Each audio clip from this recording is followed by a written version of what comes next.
The Australian government actually tried to ban the word mate inside the halls of power, and it lasted exactly 24 hours before the entire country revolted. You have to understand that in Australia, the word mate isn't just a greeting, it's a verbal handshake, a national identity, and a symbol of equality all rolled into one.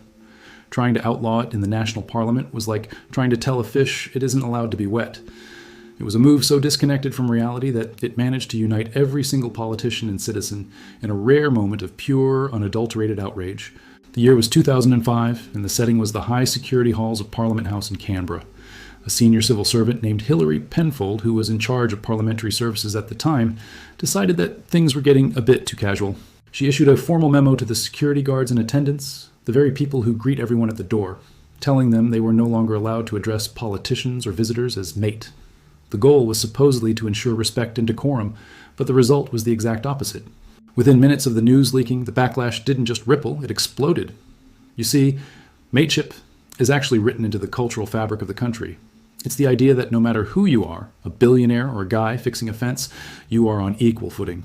By banning the word, the administration wasn't just changing a greeting, they were accidentally implying that the politicians inside the building were above the people who worked there.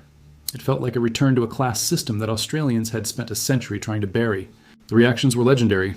Prime Minister John Howard, a man known for his conservative approach, didn't hold back. He called the ban absurd and ridiculous, pointing out that he used the word himself all the time, even when talking to world leaders. Former Prime Minister Bob Hawke went even further, calling it pomposity gone mad.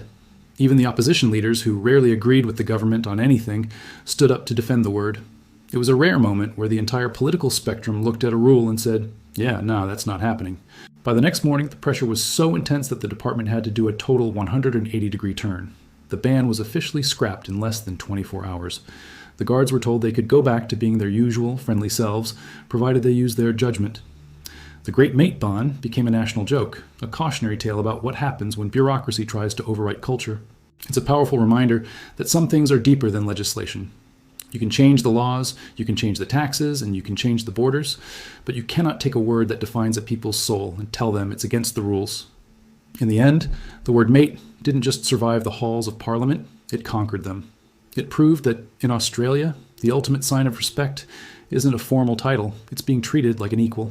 How would you react if your government tried to ban a word you use every single day?